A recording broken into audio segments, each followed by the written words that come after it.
Buenas tardes, esto es Lima Gris por Nacional TV. Mi nombre es Edwin Cabello. Yo soy Luis Felipe Alpaca. Bueno, estamos para conversar varias cosas que han sucedido en la semana y me gustaría, Luis Felipe, empezar con la noticia que de alguna forma ha pasado un poco desapercibida, pero con el pasar de los días también más medios están hablando sobre el tema.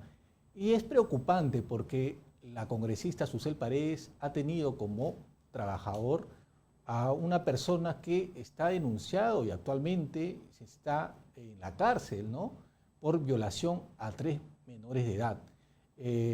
Lo que se sabe es que el proceso continúa. Este personaje ha sido separado. Hay que decir también que es un transexual, un hombre que tomó la identidad de una mujer y que ha estado, pues, ¿no?, digamos, involucrado en este caso que sigue siendo investigado. ¿Qué quieres comentar, Luis Felipe, sobre el tema? Bueno, está ahorita encarcelado en condición de prisión preventiva, ¿no? Así es. Está en una prisión preventiva para seguir con la investigación. Evidentemente este personaje va a terminar en la cárcel, ¿no? Porque tiene imputaciones gravísimas, ¿no? Violación sexual por menores de edad, es una especie de pedofilia. Y sobre todo por las denuncias de varias madres de familia que ya a través de la fiscalía están individualizando, pues, al sujeto activo que es este personaje. Y lo más lamentable es la primera actitud que tomó la congresista Susel Paredes, pues, ¿no?, que mandó un comunicado, pero no mencionó la identidad de su asesor, ¿no? Claro, exactamente como menciona Luis Felipe, ¿no? La congresista omitió el nombre de la persona que había sido separada del cargo. Se trata de Tiffany Gómez González. Bueno, es el nombre de mujer, ¿no?, que utiliza y con la cual se ha estado desempeñando como funcionaria en el despacho de la congresista Susel Paredes del Partido Morado, ¿no? Lo lamentable de esto es que a veces ciertas tiendas políticas, cuando uno de sus colegas de bancada tiene un problema por violencia familiar, a veces acoso, diferente tipo de imputaciones, salen con todo a hacer leña de las personas que están involucradas en estos problemas que llegan a ser judiciales. Pero cuando les toca a ellos, callan.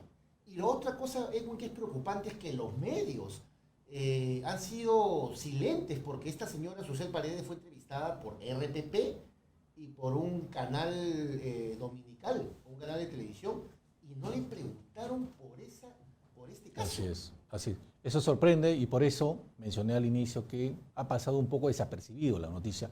Bueno, ya en las redes sociales se está hablando mucho del tema y bueno, este tipo o especie de ocultamiento, ¿no?, de la identidad de la persona no debería suceder, porque al final, si hay documentación que se habla y se denuncia sobre cualquier incidente, creo que se debe dar a conocer, ¿no? Y la actitud hasta ahora de la congresista Paredes es negarse a mencionar el nombre, ¿no? Y eso es un grave error que creo que una congresista no debería cometer, ¿no? Hay que decirlo con nombre y apellido. Bueno, también tenemos comentarios sobre lo que la semana pasada conversamos en el programa. ¿Qué está pasando en la iglesia San Francisco? ¿O qué pasó recién, Luis Felipe, hace 2 días en la iglesia San Francisco? Lamentablemente después de la destrucción del muro, ¿no? ¿Qué pasó? Simplemente ha habido una vulneración que en realidad es grave. Ahora, si los medios de comunicación minimizan ese hecho, bueno, pues eso es algo extraño. Grave, porque un volquete de gran envergadura, mejor dicho, el piso del atrio de la Basílica San Francisco no soportó tremendo tonelaje y se vino con todo. Cuando sabemos que debajo de estas estructuras de la explanada exterior de San Francisco reposan el Museo de las Catacumbas, pero tampoco ahí nadie dijo nada. Claro, ¿no? Y bueno, ¿qué va a pasar ahora? Es la pregunta, ¿no? ¿Qué va a pasar? Se hablaba de este cerco perimétrico que era por seguridad, y ahí está, era por seguridad, ¿no? Y lo que ha pasado, pues, lamentablemente no quieren dar la cara tampoco ni el alcalde ni este señor de Prolima, el gerente de Prolima, ¿no?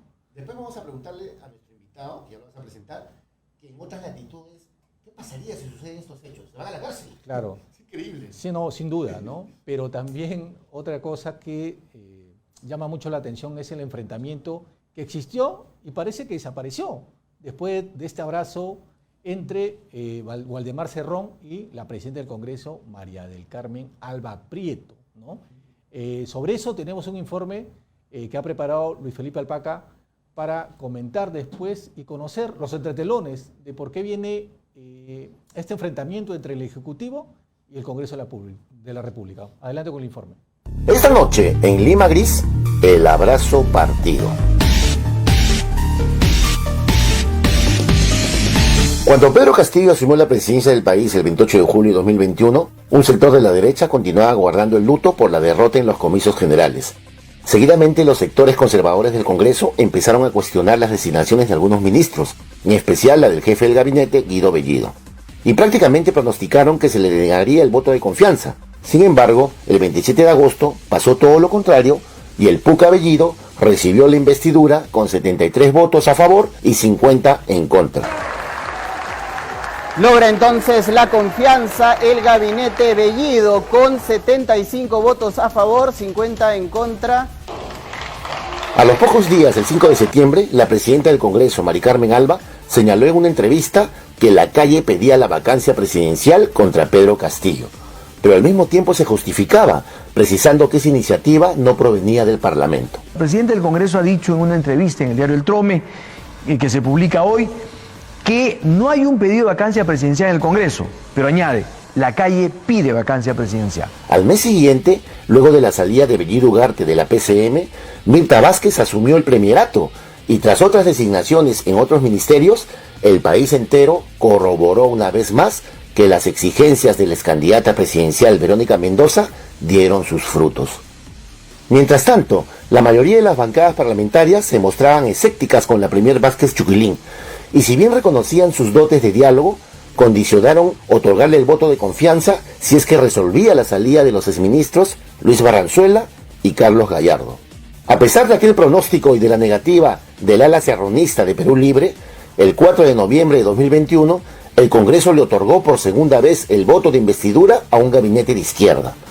Pero la crispación política no se atenuaba, porque la bancada de Lápiz consideró como una traición de Pedro Castillo colocar a representantes de la izquierda caviar en el aparato del Estado.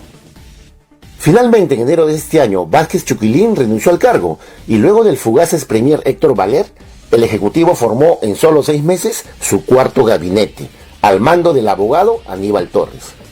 Mientras tanto, el premier Torres Vázquez, en una conferencia de prensa, anunció que el 8 de marzo acudirá al Parlamento para solicitar el voto de confianza, y no se guardó sus reclamos, responsabilizando al partido que perdió las elecciones y a la facción opositora del Congreso de pretender vacar al presidente Pedro Castillo. De la Constitución, ampliando los supuestos para suspender o destituir al presidente. Su objetivo es siempre la destitución del presidente. Lo extraño en todo esto es que la respuesta de los grupos opositores no fueron nada confrontacionales y más bien se mostraron conciliadoras, como el caso de Mari Carmen Alba, que pidió ser respetuosos con el otro para darle un respiro al país. Y la respuesta del congresista Jorge Montoya, que planteó una tregua a través del diálogo para encontrar una agenda común. En el mes del amor y tras meses de enfrentamientos entre ambos poderes del Estado, parece ser que estos habrían llegado a un acuerdo y habrían dado fin a las disputas, con el fin de obtener los 66 votos que requiere el gabinete Torres para permanecer en el gobierno. No por algo el congresista de Perú Libre, Valdemar Cerrón, y la presidenta del Congreso, Mari Carmen Alba, se dieron un sentido abrazo que representaría el fin del discurso de la vacancia y las riñas entre Ejecutivo y Parlamento. Más allá de las encuestas, queda claro que el Congreso de la República desde hace 6 meses ha perdido popularidad y aceptación entre la población, porque se olvidaron de sus obligaciones constitucionales, legislar y representar. Y aquel abrazo partido entre dos rivales parlamentarios que defienden sus trincheras en honor a sus tiendas políticas, no solo quedará en el anecdotario nacional, sino que nos revela que la prioridad ante todo es permanecer despachando en el hemiciclo los 54 meses que faltan para concluir el periodo parlamentario.